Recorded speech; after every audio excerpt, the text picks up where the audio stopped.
Who is your daddy? I am your father. You fathers will understand. My father taught me many things. I got an idea. How about you all sit there quietly while I make dad noises? Let's get going with episode 99 of Fathers of the Grind. I'm here with Derek Teague. Hello, Derek. Hello, Tim. How are you doing today? I am good. My name is Tim Nestor, and we are just going to jump right in because we're recording quite late. We both are coming off of pretty busy weeks, holiday week, Thanksgiving week, and then we're heading into what's going to be pretty busy weeks for us, podcast related. So last week was busy because of just family and normal stuff. And then we're about to come up on some pretty, let's just call them long-winded episodes when it comes to Game of the Year stuff. What was that? What was that? Did you guys just get attacked by a transformer? What was It might do it several times. Eli, actually, can you close that door? Because that's going to be annoying. Because I think it's the dryer. It, Oh, it's a dryer. Okay, all right, cool. like resets or something, and it does that beeping every few That minutes. wasn't a beep. Can you just go do what I asked and close the door? That was like a This cycle. is, guys, you're getting a first-hand look into what it's like to try to father while host. Doesn't always go super It's well. not just father. It's Eli. Out of my 3 kids, the most frustrating one, which I've said 1,000 times. And yet the best. And yet the best one. He is. He's clearly the best. Thank you for closing that door. I know that stressed you out. Speaking of Game of the Year stuff, we will in a few weeks be kicking off our Game of the Year episodes. Right now, we've got 3 episodes planned out with a few special guests. And the format we're going to use this year, we're going to have a couple different versions of quote-unquote winners. The first one will be our own personal picks. We'll share those. Second one will be a community voting, which you guys will see links to in about a week or so. I've got that mostly ready to go. And then the last kind of more official list is going to be decided by a panel of 4 of us. And so we've got some special guests that will be joining us for that. And we're going to essentially debate through and pick out a top 10 for every category this year. So it's going to be more interesting, a little less scientific, and a little more who can kind of debate their way to the top. We've done this with a few other things like best year in gaming, or we re-ranked last year's top games, and it just makes for interesting conversation. It gives you a chance to kind of passionately defend games that you love, make fun of each other for games that you love or hate, whatever it is. So it's always fun. I always enjoy that. If you're not familiar with the Giant Bombcast, it's a similar format to what they do, except we'll have a smaller panel and we'll have better choices. So I was gonna say, and we're not gonna have stupid stuff on there. yeah, we're not gonna share the names of the people that are gonna be on our show right now, but I do want to say I like the selections that we made, because the biggest criteria I think Tim and I both wanted was we wanted people that played just as many, or if not more, games than you and I play. So yeah, it was a volume, but also a variety thing. And so we kind of chatted around and have observed who's posted what in the group. And we have a pretty good idea of our active members and our active listeners, for the most part, who kind of really spreads out their gaming experiences across a bunch of consoles and genres. And so I think we got some really good candidates to join our crew for those 3 weeks. The plan is to have 3 weeks in a row of Game of the Year debates and conversations. So it should be a lot of fun. You should have those episodes starting on December 17th, and then Christmas Eve and New Year's Eve will be parts 2 and 3. So really cool. Should be a lot of fun. But that's not what we're doing this week. This week we are on episode 99, and we are actually going to try to keep it a little shorter than usual, because next week, episode 100, just to give you a little preview, what we're going to do, I didn't talk to you about this yet, Derek, but here's the plan, is we're going to make our predictions for who's going to win this year's Video Game Awards, because we now have those official nominees. It's Jeff Keighley's show. It's one of the more official Game Awards shows that's out there. It used to be on Spike TV, and it kind of spun off to its own thing.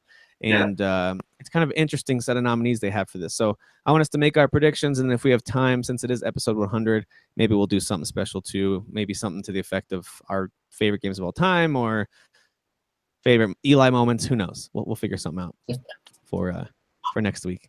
But for this week, just want to find out how things went for Thanksgiving. What was your gaming like during the break? If you got any great deals on stuff for all the sales that have been going on, and some of them are still going on. And what was Thanksgiving like for you guys? So Give me the lowdown of the Teague household for Thanksgiving. Thanksgiving was pretty cool. I mean, I actually, because I started that new job. Hold on one second. Turn my Xbox off. It's like flashing lights. Because I got the new job, I have a little bit more flexibility with my vacation time. There's no blackout dates or anything like that. So I was able to take off Friday. So I had a 4-day weekend, which is not normally what I'm able to do. So I was excited about that. But Thursday, Thanksgiving, was a nice, relaxing day. We actually got to stay home. We didn't have anything until 5 o'clock. Went to my sister's house, had a nice turkey dinner, stayed there for a couple hours, and then we came home and chilled out. And then the rest of the weekend was just kind of the same thing. Wake up, not do much, kind of do some stuff, but not really a lot. I mean, mainly got to play a lot of video games, which I'll talk about when we start talking about like what we're playing and stuff like that. But yeah, I got to enjoy a lot of gaming and relaxation, which was nice. Nice. Yeah, we also got to stay home for Thanksgiving. I took Wednesday off, and my folks flew out to Colorado, and my brother and his girlfriend also flew out. So we had a pretty full house. It's 11 people in the house for about 5.5 days. So it was pretty full. I didn't get as much gaming time because of that. So, I mean, I did get a chance some late evenings. They're, on East Coast time, so they got pretty tired around 10 or 11 our time. So I had a little bit of gaming time, but not a ton. Does your brother game at all? A little bit. And actually, that's one thing I was going to talk about was that what was really fun was watching him experience stuff that I've been playing for the last couple of years that he's not normally a gamer. He doesn't own any new consoles, but he does like video games. And so when he came over, I was giving him the full rundown on the Switch. So he was trying out Mario. We played some Mario Kart 8 with the kids, and he tried out Snipper Clips and Zelda and just was trying out the different games. He saw that they just added Hulu on there as an app. And so he's kind of interested in this. He's currently working as a drum tech who travels around with bands to help prep for, setting up the drums, essentially. And he was like, this would be great for the tour bus and as we're traveling. So he's keen on the Switch right now just because of the portability and a pretty wide variety of games on there that are cool. But the one he's most excited about, and actually one of the nights he stayed up way later than I did. I went to bed because I was exhausted, and he stayed up till who knows when playing Rocket League. He loves Rocket League. So it was really fun to watch someone who hadn't played it before go, is this soccer with cars? As he walked in and my son was playing it. I was like, yeah, you want to try it? And he got hooked. And we played it on the Xbox One a bit because that's the controller he's most familiar with, and he loved it. He was like, "Dude, this is amazing." I was like, "I know." So it actually reinvigorated my excitement for how awesome Rocket League is again too. So we played a lot of that together and with the kids, and so it was just kind of fun to see someone else get excited about games again, who hasn't been for a while. So that's cool. Other than that, we had a big meal. We did a little sightseeing here and there around Colorado here. When people come in from the Midwest, they get real excited to go do anything mountain related. We did some of that and watched a couple movies, but just old school stuff. Nothing great. Got the Christmas tree up. So we have turned the corner completely from Thanksgiving to Christmas. Nice. And that's where we are right now. But as far as gaming goes, I essentially just focused in on 2 very specific games, and they're no different than last week, sadly. So I don't have a lot of new stuff to talk about. But played a lot of Rocket League on the Switch when I just had a few quiet moments on my own, or maybe late at night when I'm laying in bed, and I don't want to wake people up by having the video games on real loud. So I would just have the Switch in bed, and I would play, grab a few more moons and Mario Odyssey, or play a few rounds of Rocket League, which, by the way, despite its resolution being lower, boy, it still plays really smooth on the Switch. I'm really having fun with that on the Switch. I prefer it on the One and on the PS4, just in terms of visuals, but it plays great on the Switch. I'm very impressed. And then played a lot of Assassin's Creed Origins. I've been sitting there waiting to complete the last mission or 2. I'm not sure how many exactly are left. I'm right at the very end, though. The last assassination I'm supposed to do. I won't say what it is, but it's the final. There's like a tier of enemies you're going after, and there's just one left. So anyway, but I'm waiting. I'm just doing a bunch of side stuff. I'm exploring. I just opened up the north area of the map, which I hadn't really explored yet, and all of a sudden I'm getting a lot of Witcher 3 vibes in terms of how lush it is and how green and how beautiful. And so that game is really growing on me. It went from being like, I don't know if I like this, to this is pretty fun, to wow, this is all I want to do. So Assassin's Creed Origins is a blast. It's gorgeous. It's a gorgeous game. I mean, really, really pretty. My brother and his girlfriend, actually, when I fired it up one afternoon, they were just sitting on the couch talking, not really paying attention. And then as I started playing it, they were like, "Are you fighting a hippo?" You know, and they just kind of like zoomed in on the game, and they were like, "This looks amazing." And Yeah. So anyway, so that's So your mainly what brother I'm should playing. probably be texting you soon and be like, "Well, I picked up a PS4, Xbox One, and a Switch. Switch." Yeah. So I did do I made a couple purchases though, and I haven't played either of these games yet. But the goal is finish Origins.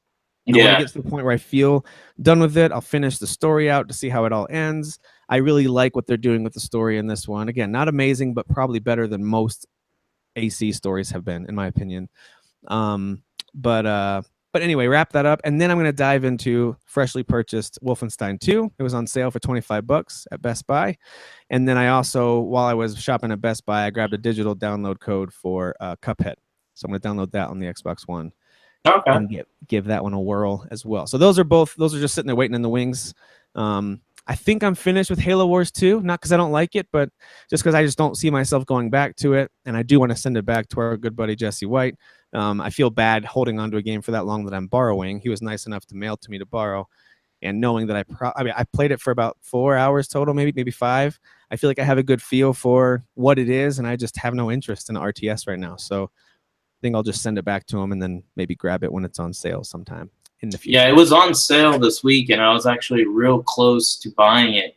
It's a good game. It's one of I think it's probably the best version of the best RTS experience on a console that I've had. So it's a great real-time strategy game on a console. The only thing that stopped me was it was $20, and that's not bad, but I know it's going to be cheaper than that in a couple months. But I was like, you're going to buy this, but you know you're not going to play it. So even though I bought a bunch of other games that I may not get to, it's just not one I want to commit to until maybe I can get it for $10 or even free on Xbox. It might be a gold game at some point.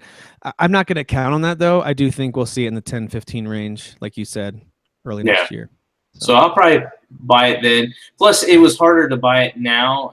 I'm not going to go through everything I bought, but let's just say I overkilled. But that was because, and I explained it in the Fotka group, I had canceled like 3 games that I was going to buy on Xbox One digital. So I had $200 of currency that I had spent throughout the year pre-ordering, and then I canceled the pre-order. So now tell me real quick, which ones did you cancel and why? Was it because you got to try them on early access stuff? Assassin's Creed Origins, Need for Speed, Paid Back, and then there was another one I can't remember. I also got $20 from Microsoft for pre-ordering free games, but I can't remember the other one. So is this mainly because you decided you're going to play them elsewhere? Assassin's Creed, I went PC. Right. But then I also got an Xbox One copy. But that was because it was free. And then Need for Speed I was waiting for, and then I don't even remember what the other one was. So it paid off in a way because, I pre-ordered NBA Live, and I had canceled that. So it kind of paid off canceling those games because, well, first of all, I got to experience Assassin's Creed Origins at to me, the highest level that you could experience it at, which is really, really awesome. And by the way, I'm going to reiterate, and I've put in about 5 to 6 hours on the Xbox One X version. It's very close. Sure. Again, we talked about this, I think, last week or the week before. If you're a PC master race, you're going to be like, you're crazy, you're stupid. Yes, it lacks detail and polish that my PC has, but as far as lighting, the resolution, all that, it's very close on the One X. Well, the core game, even on a basic system, is already built in a way that it's designed beautifully already, and it has great lighting. Like when I play on my 4K monitor that does not have HDR support, the game doesn't look bland like some of my other games that I'll play on the monitor. It has like a really nice darks, really nice lights, and it looks really good. So playing it on an HDR TV makes it even look better. But yeah, so the Xbox One X version is awesome. Yeah, I turned on HDR mode on my standard PS4, and it looks great. The light. I don't know if you've gotten to experience it, but Xbox does this a lot. It will boot up a game, and you'll see like just a screenshot. Like for FIFA 18, it'll be a picture of Cristiano Ronaldo. Yeah. Mm-hmm.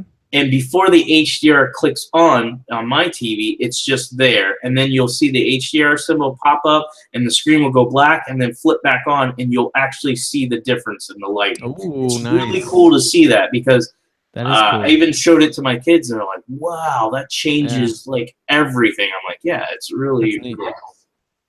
Yeah, well, my goal, speaking of powered up consoles, my goal, as we've talked about recently, has been to upgrade one of my consoles, and battling back and forth. The X sounds great, but then I start thinking through, which games am I most excited about in 2018, and that leans towards PS4. But then don't forget about these, that leans back to the X. And so as I'm going back and forth, things in my house start breaking. So our fridge went down, and I had to spend $700+ on a new fridge, which was fine. I got a good deal on one, but still. That's a lot of money. A lot of money. And then we found a major leak under our sink right before the day before my folks were supposed to come. There had been some kind of puncture in our garbage disposal. There's 2 of them, so we had to totally shut that off, and I had to seal it off and let it dry overnight. I had to pull up like 5 of the tiles around the sink because water had gotten underneath between the floor and the tiles. So I had to pull those up, and thankfully we had extra tiles. So I had to go buy some new adhesive and grout, and I essentially had to tile this little section of our kitchen once it all dried out. So that took me like an entire day and cost money.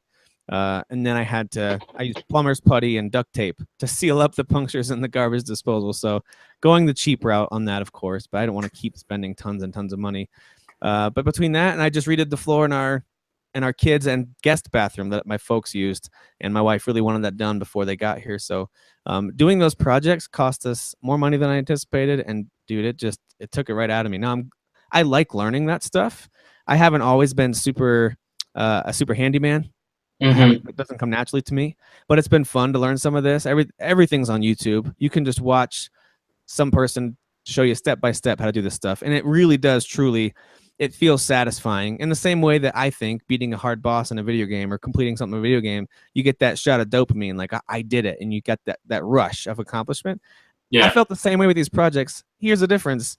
My bank account is just like, what are you doing to me? So we're hitting some of those See, I have a theory. I think your wife knew you wanted a new console, and she sabotaged the water under the sink, the pipes. She went under the sink and just stabbed it. That's why there's punctures in there. And then I definitely know she pushed to have the floors removed and updated because she knew that would be more money. The refrigerator, you can easily break that manually as well. So I think your wife. Are you saying she listens to the show? Because that'd be amazing if that's what you're saying. That would be pretty awesome. That son of a bitch ain't getting no new Xbox. She starts destroying stuff methodically.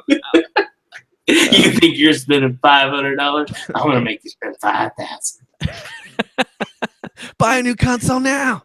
Yeah. So anyway, but it's all part of home ownership. As you guys know, we bought a house last spring, and for the most part, things were going smooth. And all of a sudden, this fall, things started falling apart. And that's no big. I mean, our microwave died too. Now it makes this horrific noise. I wonder if it's the weather. Like I know it's consistently cold up there, but I wonder if it's getting so much colder that things are now happening to your house because of the house having to adjust. And I honestly think it's a bad timing thing, because each of these appliances look about the same age. They've probably been here for 10+ years. Both the fridge and the microwave are pretty much at the end of their life cycle anyway. I think we just hit bad timing. So thankfully our furnace and our water heater, that stuff's all new when we moved in. So the necessities are there. But anyway, so we got a new fridge, and we're going to get a new microwave and all that stuff. All that to say, I'm still hoping and planning to upgrade one of my consoles. I just haven't yet. So anyone listening going like, why did you do that whole episode about which one should I buy, and you still are playing on a standard? That's why. I'm just waiting until some of that money You're just waiting to win one of your fantasy football. Oh, that would be nice. Yeah, win some leagues, fantasy football and then money. just like, oh, I'm gonna buy my new console with everybody else's money. I might. If it turns out that way, I might do that. So anyway, that was my last week and a half as well, and that's one of the reasons why my conversation on those new consoles has slowed down. Not my interest, just the money to support it. And to be honest, because I know I'm not about to spend a $400 or $500 chunk of money, I've been more likely to say, all right, I'll go ahead and just take a swing at Cuphead and Wolfenstein 2. You know, I just went ahead and bought some additional games to play, knowing that I won't be able to get a console this week or next. There you go. So there's my update. And tell me, what else? Did you buy anything else during the sales? Anything that you want to highlight? Yeah, I mean, like I said, I canceled those 3 games, had like $200, got some money from Microsoft as well. And I spent it all. I bought, I'll just try to remember the top ones. I bought Need for Speed Payback back, and I got it for $36 instead of the $60 it would have cost. Because I still wanted the game, I just wanted it at a lower price, and that's what I got. And then you weren't loving the early access, huh? I liked it. I was a little disappointed with the upgrading system, but EA is fixing that just like they did Battlefront 2, because people were complaining.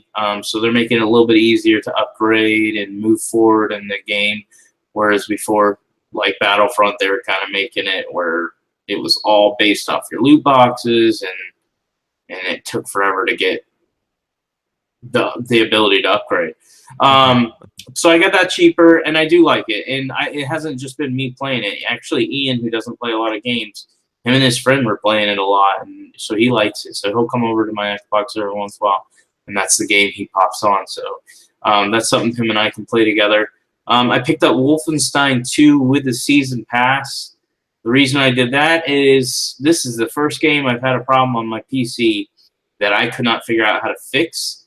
And I think it's because it's an AMD game, and I'm running an NVIDIA card, and my card's fully updated, everything like that. But every time I boot up that dang game, I have an issue, and I was like, you know what? I only paid, I think, $38 for it. If I get this game for $40 digital with the Season Pass, I'm basically paying $80 for the game, which is what it costs. Okay. Well, man, PC problems, I'll tell you. Yeah, gotta have the right video card and all that. It's the beauty of the console. Yep. And so that's my first issue, because I know people that listen to our show, they're gonna jump all over and be like, PC Master Race. I'm like, dude, it's my first issue, and I get all my games cheaper than you, so suck it. Also, on a serious note, do you think there is some kind of plugin or update or something specific for certain games that were, the AMD friendly games that you need for the NVIDIA card? This is me. It might just be me. Somebody might be listening to it and going, dude, I have an NVIDIA card and I have no issue with it. And in fact, I'd be interested if Rudy, I know he doesn't always get to listen to our show consistently, but I'll have to ask him. I know he plays on PC. I think he got Wolfenstein too. So I'm curious, because I'm pretty sure he's NVIDIA, and I'd be curious to know if he ran into any issues. But I've had nonstop issues with it. I didn't play it a lot, but every time I booted it up, I was like, this isn't right. And I kept going into the video settings, trying to change it. I'm like, it's not working. Nothing's working. So finally, Wolfenstein 2, $40 digital, includes the Season Pass. I'm not loving it so far, but I'm going to give it a shot. And it was like I was telling you off air. It's mainly because it's one of those first-person shooters, and of course I played the first one, and I even played the DLC of the first one. It's just one of those shooters I have to be in the mood for, because they are frustrating for me. It's kind of like Doom, where it's like you got to be on the go, you got to keep going, which is cool, but I don't feel like their areas, or at least what I've played in, are as open as Doom. Like Doom, I was running like Doom gave mazes you and kind of collect yourself and then dive back in. That's exactly how I played Doom. Whereas Wolfenstein, I'm struggling to find those areas. I'm constantly dying from somebody I have no idea who shot me. The last Wolfenstein, the Old Blood, was too stealthy for you. This one's too actiony for you. I mean, you're hard to please. That's really the problem. It's just time to stop buying Wolfenstein. No, I guarantee I'll come back to it and like it. And I probably will play it, but I'll get to why I'm not really playing it right now. I'm going to go through some of the stuff real fast because we've been talking for a while. But I played more Fallout 3. Kind of did the same thing I did the last time I started playing Fallout 3, and that's I went into a new town or a new area, Kill everybody. talked to everybody, got their missions from them, was like, hey, good to see you, I can't wait to help you. Pulled out my gun, shot him right in the head. So that is an awesome feeling to kill everybody. And then They see should have a mission trophy or fails. achievement that unlocks for that just says ass. It is so much fun, though. I really do love that game, and it looks gorgeous on the Xbox One X with 4K. It still looks like a 360 game, but it's real tight, real crisp. It looks great. Diablo 3, I'm playing that with friends. We actually played that a couple times. It was pretty fun. It's definitely only way I'll play that is with friends. I won't play that on my own. It's just not a game that interests me. Played The Division, but I've been playing that by myself, and I gotta say, I love Destiny, and I love Destiny 2, and I love the fact that you can play them on your own. No, you can't play every mode by yourself, but I could level up, play through the game by myself with You can no do a lot issue. of it solo. Yeah. Yeah, I did a ton of hours solo. The Division is no fun for me at all. Every mission I go to, even if I'm over leveled, like right now I'm almost a level 27. Like I have like this much of the bar left to level 27. And I'm obviously not knowledgeable of how the game works either, because I'll replay a mission and I'll play it at a lower level to beat it because I'm playing solo. I get no experience. It doesn't move at all. I'm like, okay, so how do I level up in this game? Like, how do I get experience? You have to do new missions every time? Because that's really stupid if a game is designed to be grindy and yet you can't replay missions and get experience. So I know there's people out there that know that game better than me. If you can explain to me why I'm completing missions with other people, like I'm joining other people's matches and then doing it on my own and not getting any experience, whatever. So I'm not really having fun playing by myself, but the plan is to play with a group on that game too. Jesse White did pick it up.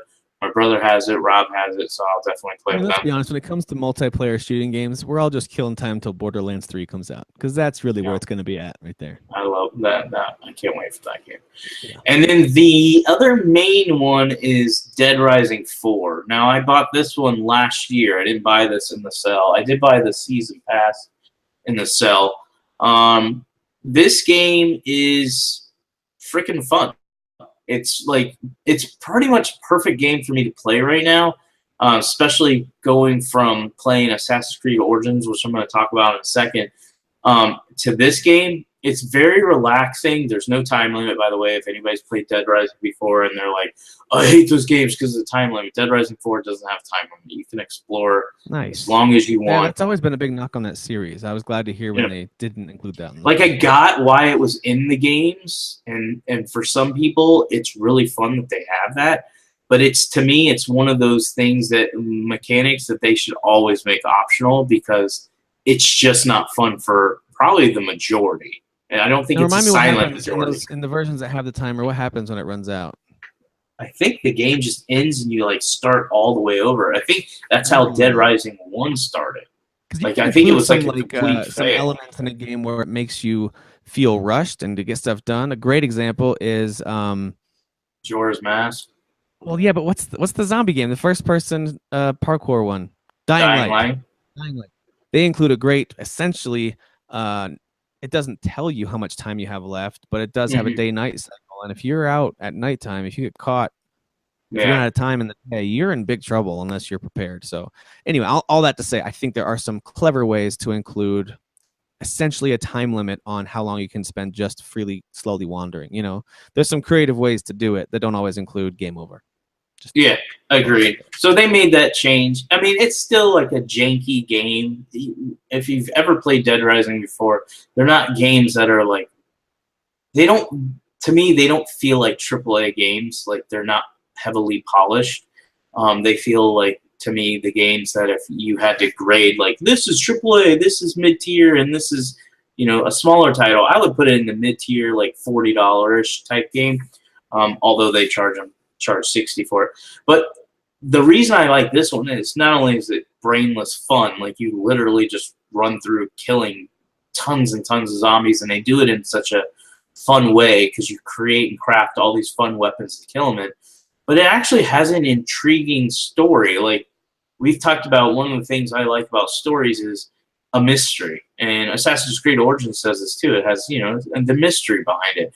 I really enjoy any type of story that has something that they're leaving out to kind of hook me to go, I need to know the answer. I want to find out. And that's what Dead Rising 4 is doing. It's got a couple of mysteries. You're kind of following this. I think she's like either she was a student or she used to work with you, like a reporter who's gone off to investigate something. So you kind of like follow her, and you're trying to find out what she knows and what she's doing, but also you're trying to find out why this outbreak happened as well. So there's multiple mysteries. It's very, very good. It was on sale. I think it still is tonight, but it won't be when people listen. It was $16 on Xbox Live, which is a very, very good deal. That's a good deal. Yeah, how much gameplay do you think someone could get out of this if they just decided to pick it up? And okay, so 20? there's 7 cases, and I'm only through 2. I just completed case 2. So I did like the prologue, case 1, case 2. I think there's 6 cases, but there's 7 total with the prologue. And I'm 7 hours in. So that means I still have 3, 4, 5, and 6. So I've got 4 cases left. I would imagine, and I believe Thomas said this before, that it took him like 14 to 15 hours. So it's kind of a long game. But it's a good game for me to kind of bounce off of other games. Like, because the way I work is I have my main game, and then that main game always wears me out. And so sometimes I'll just bounce off. You know, you always gotta have that palette. Yeah, so very good game. If you're on the fence on it, if you have an Xbox, buy it for $16. Highly, highly recommend it. If you have a PS4 only, they are releasing that game, I think, in December, or it might already be out now. Is that Capcom does Dead Rising? Yeah, Capcom. And then the last thing I want to talk about is Assassin's Creed Origins. I did finish the game. I was kind of like you, where, well, we were a little different.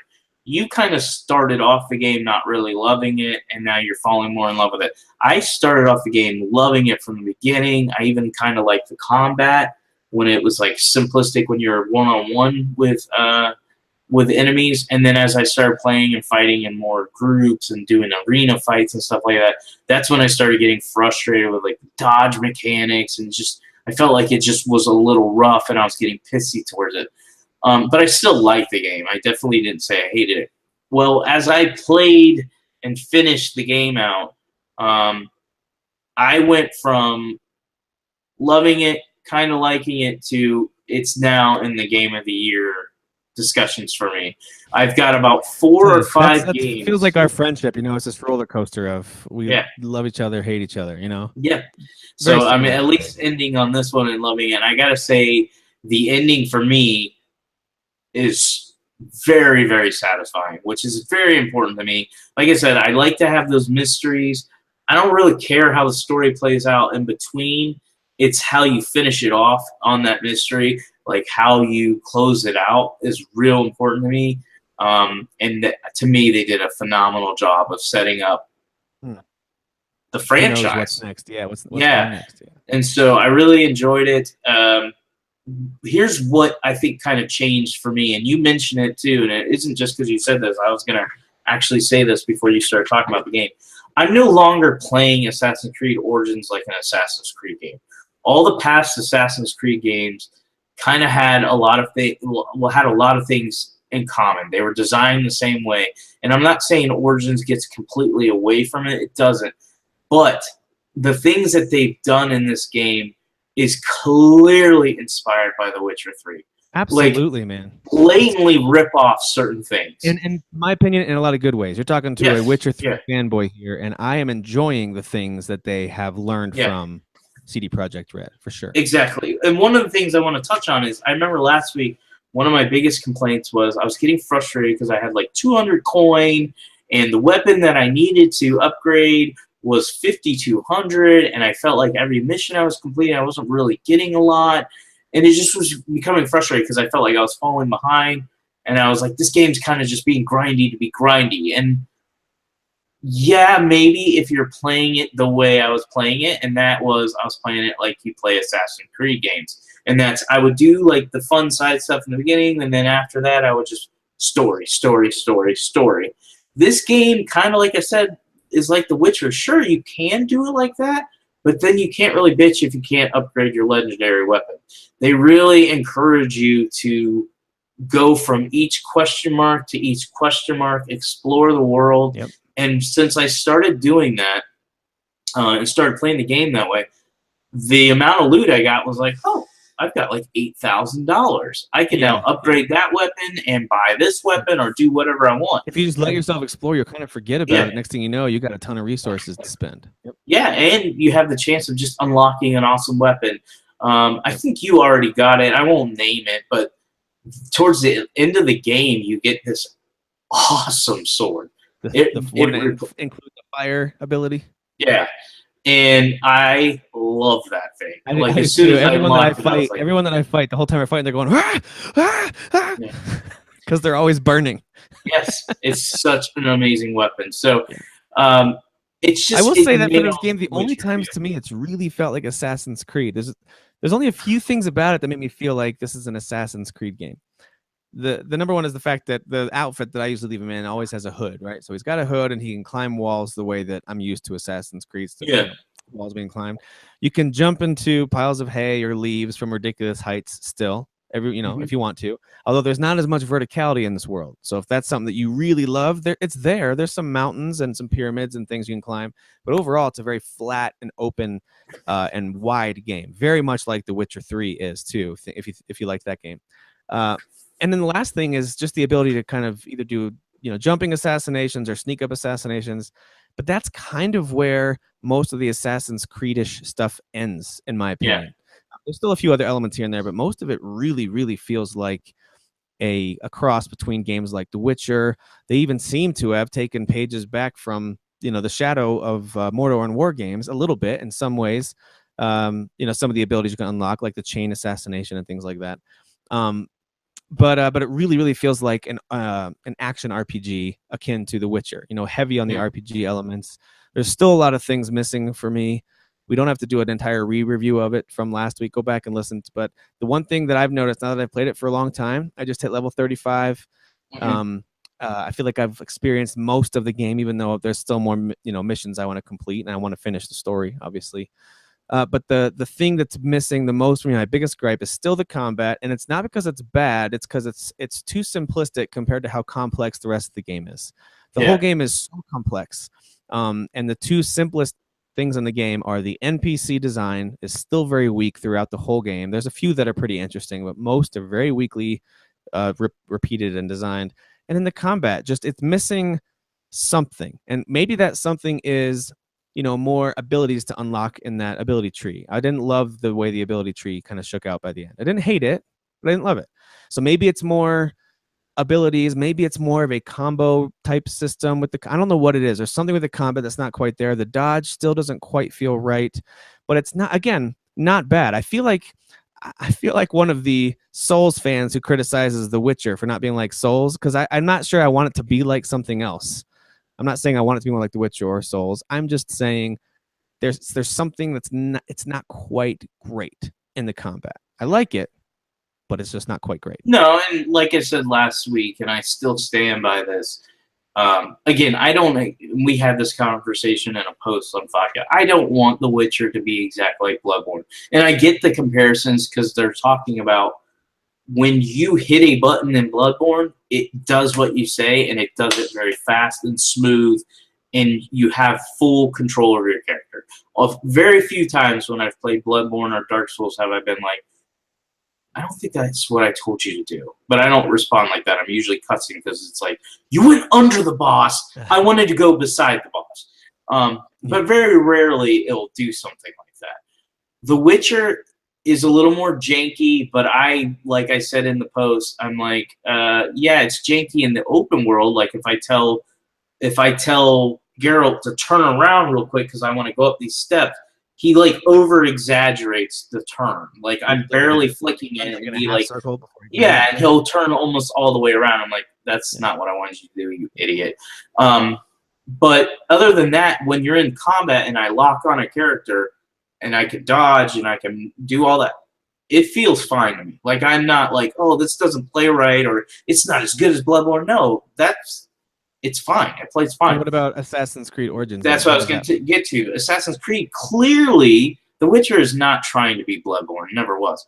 Assassin's Creed is clearly trying to take from Dark Souls. They've looked at how Dark Souls is designed, and they're like, okay, shield, sword, we can even do the lock-on. You got the one-on-one stance. We got the third-person view. We can do the slide evade moves. They've got it all in there.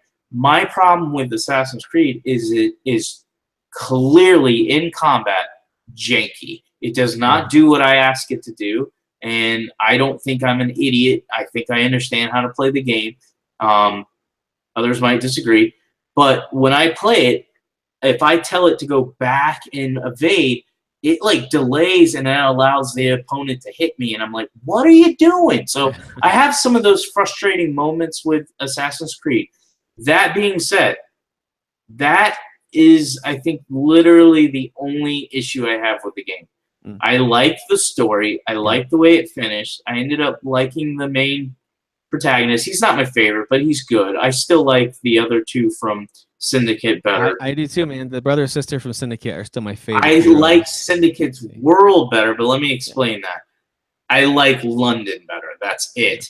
As far as detail, openness, all the areas to explore, Origins destroys Syndicate. But Syndicate, for me, is just a cooler place just because I love London. Yeah, but I'll tell you, it's the first time that I've seen a game outside of... I feel like Horizon got close. I feel like Breath of the Wild, in its own way, kind of nailed it. But it's the first game that gave me the same vibe as The Witcher 3, where it kind of has a realistic / painting look to it at the same time. And it's just really pretty to look at. Just really, really great visually. It's a great game. It deserves to be talked about in the same conversation as a game like The Witcher 3. I could totally, and I would say it's valid if somebody said, I actually like this game better than The Witcher 3. I wouldn't get mad at them. For me, it's not there, but I do think it's a great game. In fact, I'm kind of sad it's an Assassin's Creed game. I kind of wish Ubisoft would take this game, the way they designed it, and apply it to a totally different franchise and start something new. We said the same thing about Black Flag, too. Like, that was a great pirate game. The Assassin's Creed stuff was extremely And it's the same guys who made Black Flag. So I forgot the main director's name, but he's obviously a think outside the box type guy. He's really he's really good at studying other games and saying, this is Assassin's Creed. We're going to have all this in here. This is what makes it Assassin's Creed. And then we're going to add all this. We're going to choose to make this and just mix it all up. And we're going to make something you haven't played before in the Assassin's Creed. I would say it deserves to be in the conversation for Game of the Year this year. We'll get there in a couple weeks, and I think there's going to be some good cases made for it. I still think it falls short in pretty much every category compared to something. Let's see how you feel about the story. Yeah, let's see how it wraps up, and then we'll talk more about that. Maybe it won't have as much impact on you. I'm a huge Assassin's Creed fan. I know you like them. I don't know if you've played them all or anything like that. But okay, so you're probably as big a fan as I am, but I really love the one of the biggest bummers for me for Assassin's Creed, and I've been real bummed out about this, is I felt like, and this probably would be my favorite franchise in all of gaming if they would have done this right. I felt like when they started the franchise, they really nailed not only the story within the game with the characters you're actually controlling, but I liked the current day story they had. The modern day stuff. Yeah, and then they killed that off because stupid idiot fans, and they made mistakes with it, don't get me wrong, but they whined and complained about it. So Ubisoft's like, all right, so let's literally kill it off. And so they kill it off, and ever since then, they focus a little bit on it. They still have it in there, which is, it's almost like, guys, just stop putting it in there because you're not doing anything with it. And so that would be my another thing that with Origins, like they have the series bring some of that back. You know, I want to see them reboot that and go, we're going to make this relevant again. It was either 2 or Brotherhood. I can't remember. It was one of the early ones that I remember thinking, boy, they're going to just create a full-fledged modern-day game. They seem to be building up to a full-fledged set in modern day where you're going against guys with machine guns and stuff, and you're still climbing and jumping and fighting. So I still think that could happen. We still could get a modern-day, a full-fledged modern-day, or even futuristic Assassin's Creed game, which I would be totally down for either one of those. You know, modern-day or set in the future if you want. That could be interesting if they decided to do that. But yeah, no, it's a really great game. It'll be interesting to hear what our panel thinks and how the community votes when that time comes here in a couple weeks. But it's worthy of all the praise to me, and I'm really glad. Oh, and last thing is, I actually started a second playthrough, and I didn't just start like, oh, I'm 2 hours in. I'm already like a level 11.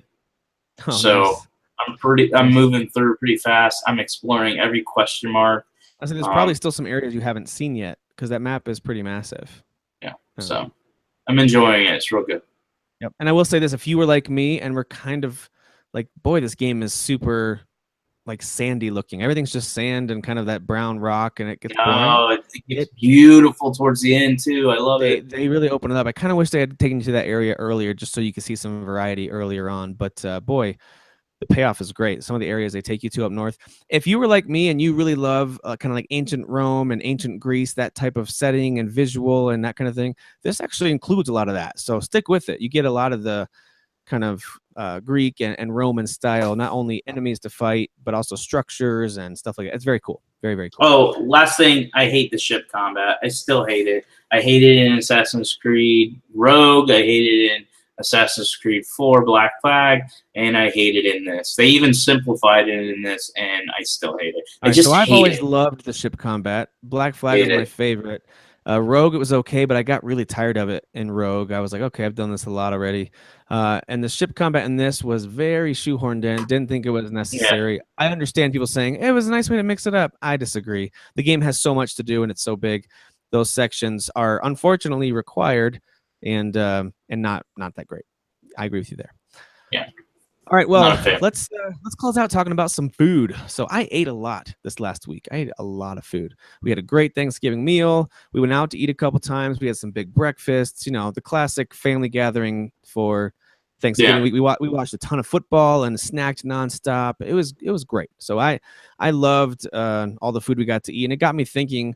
Of course, you know, with my mind on video games and what we could talk about this week, I just thought we could close things out, and I don't think it'll take us too long to talk about some of our favorite food in video games. And I even posed the question to our page and got some responses there that I'll share. But wanted to see another reason I wanted to mention this was because in a lot of storytelling mediums, you get some really interesting descriptions of food. I think one of the most notorious is George R.R. Martin, the writer of the Game of Thrones books.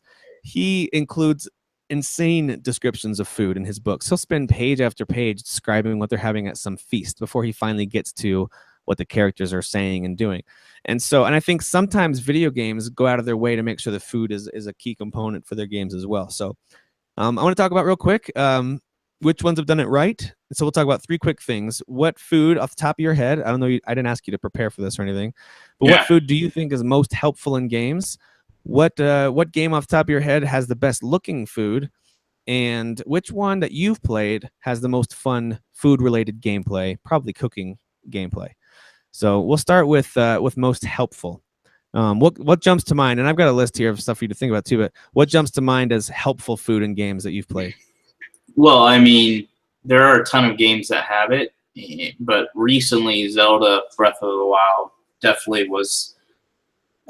I'm not a big fan of like cooking or I'm not talking in real life, even in games.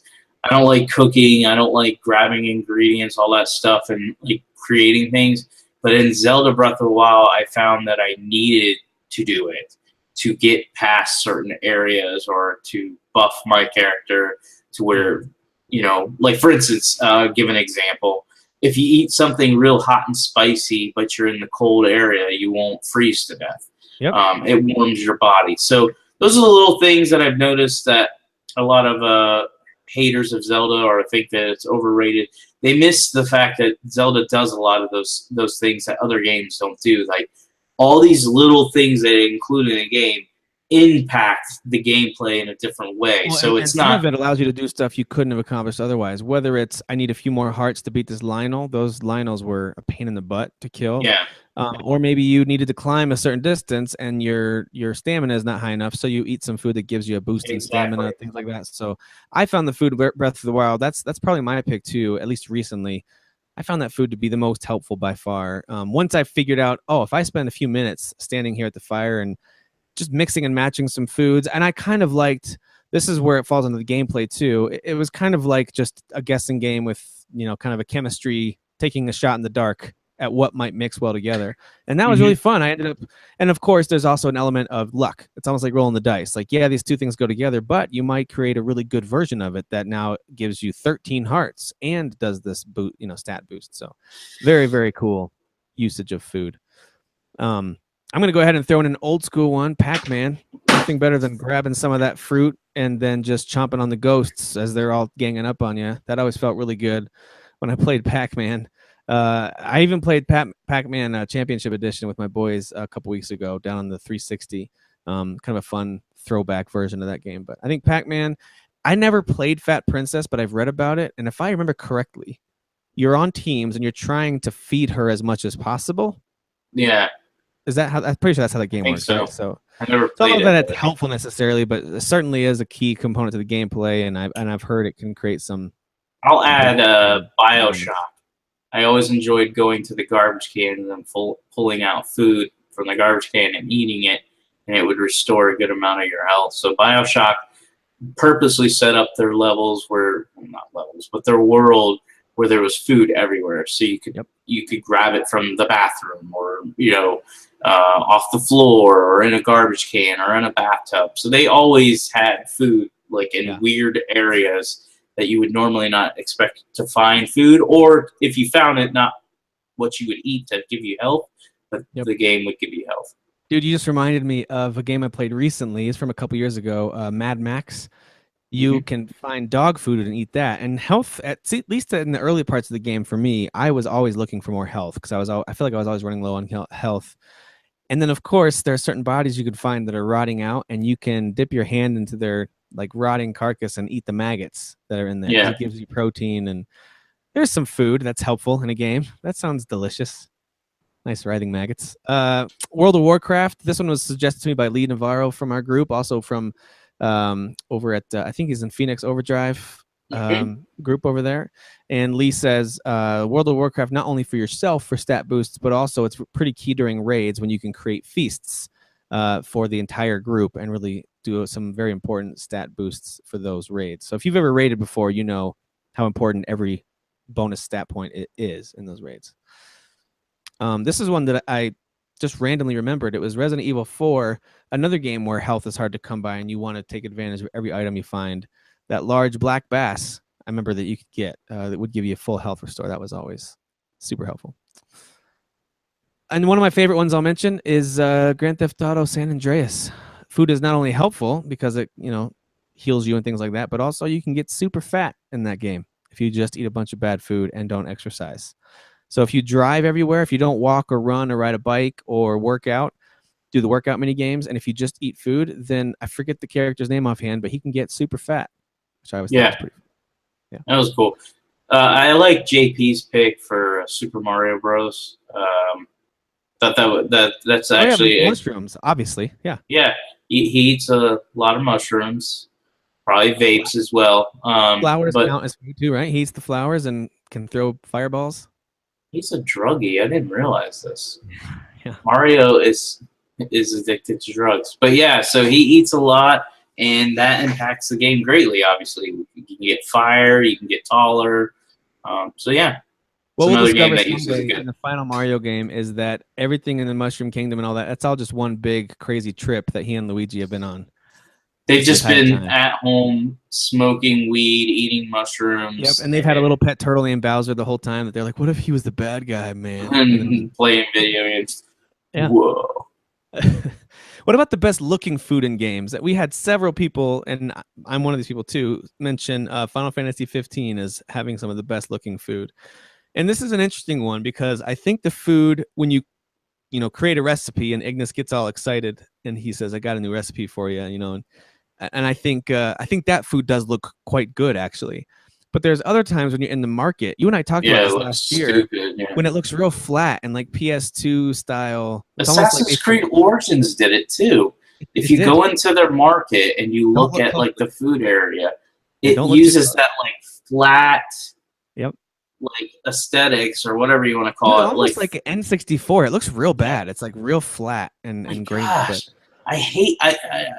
Let me first preface this by saying I hate that I would be nitpicking this, but when you're in a game that's so beautiful and then you have to go look at, like you said, NPCs or certain like things in a market and stuff like that, and you're like, oh, I know it probably cost you another $1 million, but could you guys just go all out for everything because this game would be perfect? But yeah, I'm being nitpicky. But I mean, overall, though, I think that's a good call. Final Fantasy 15, the dishes that you create are actually pretty good looking, right? That food does look really good. I have a new recipe. I would argue that The Sims has some pretty good looking food too for the time. I've only played Sims 1 and 2 way back in the day. I'm sure they look better now, but I always thought their food looked really good. Yeah. I should have said this in the family stuff. So my daughter made some money. So did my boys. They actually, I forgot to mention this too. They took me to go see Justice League. They paid for my tickets. But my daughter also made money from working at my sister's house. And she was like, Dad, she just came up to me randomly and she's like, you know what I really want for Christmas? I really want Sims 4. And I was like, oh, okay. Well, I know that just came out on consoles. I was like, well, maybe I can get it for you on the consoles. Well, I just went and looked. I just typed in Sims 4 like on sale or something like that because I was like, I wonder if it's on sale for Black Friday because maybe I should buy it now. And it was $10 on EA Origins for PC. And so I ended up just go ahead. It's been out for a few years now. So yeah, so it's been on PC for a while. So I ended up getting her the digital deluxe version for like $12.50.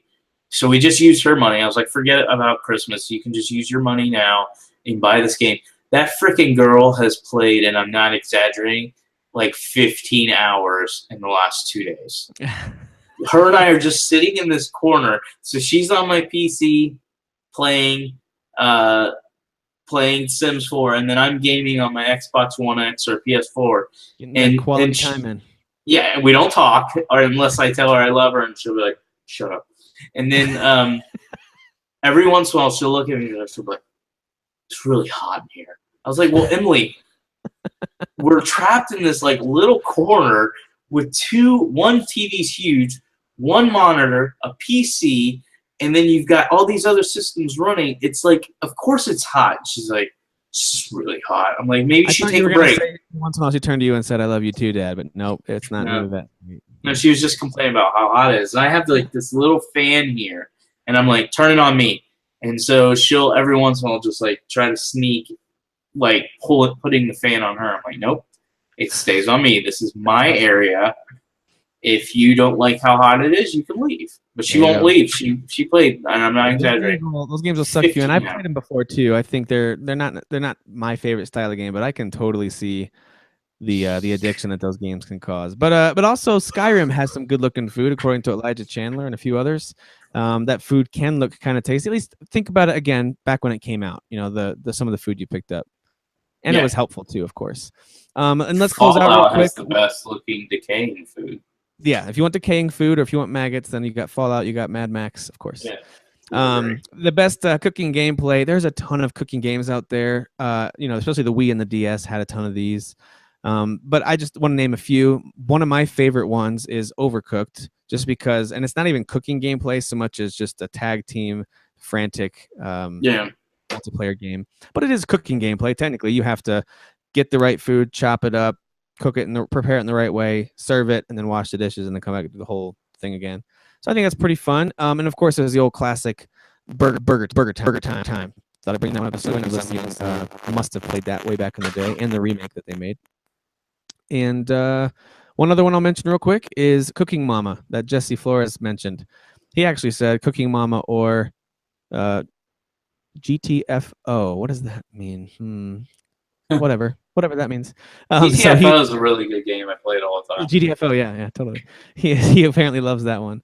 And there's one I wanted to mention this too. I think it's EverQuest 2. I could be mix and matching some of my MMOs from back in the day. Pretty sure it's EverQuest 2 that I thought after a major update created a pretty fun way to craft, and that included cooking, where you have to throw ingredients in and hit things in the right timing, or these small windows of timing to do it. And if you did it, you created a premier version of that thing that you were putting the recipe together for, whether it was food or armor or whatever. I liked the little mini game they created. I think it was EverQuest 2. It might have been Guild Wars 2, but I think it was EverQuest 2. So there you go. Just thought I'd mention a few of those. Any that you want to throw on the top there? No, I don't think I've ever played a cooking game. Because you're a man.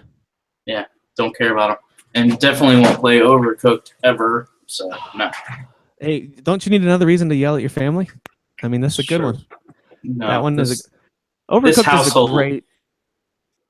This household's already crazy now. My Overcooked wife will is a always great way to get the volume up, to get the emotions running high, to find yourself yelling at a 6-year-old who doesn't know how a controller works. It's a great way to just tear the family apart and have fun while doing it. I can do that on my own. I don't need a video game. That's fair. All right, well, that wraps us up for episode 99, right at the 1 hour mark. Nice. I like seeing when we can do that. And we will be back next week with episode 100 with our live show here in Colorado. You're coming out here, right? I'm planning on. Yeah, I can't wait. Yeah, we got a spot for you. Yeah. Cool. Sure, did you get one of those 11 people to leave? Wait, what? You said you had 11 people in your house. I said, did you get one of those 11 people to leave? We did. We got 4 of them to leave, so you got plenty of space now. You got lots of space. Yeah. So come on down. We'll do our live show here. Eli can stand in the background holding his sign. He can protest about how offended he is. That's what you do these days when you have any kind of gathering. You protest. Offended. I'm offended.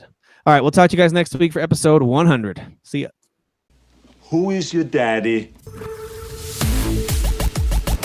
I am the father. You fathers will understand. My father taught me many things. I got an idea. How about you all sit there quietly while I make dad noises? Be excited, Xenoblade Chronicles 2 coming out!